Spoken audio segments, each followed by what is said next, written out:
Kuya Will, sabi ng team ko at nakikita ko programa para sa bawat Pilipino.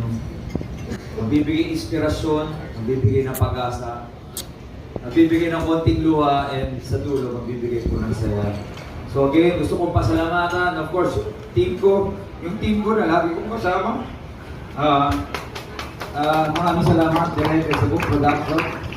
Napakahirap po gawin ng mga pinupuntahan namin. Team ko po napakagaling. Paggawa ng script, ng pagpili ng mga tinutulungan, pagsama doon, ang lalayo ng mga pinupuntahan doon.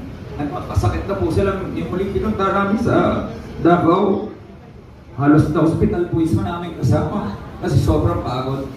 So, hindi po ito programa lang. Talagang tago kasi po namin ito. Kaya sobrang proud kami dito. So,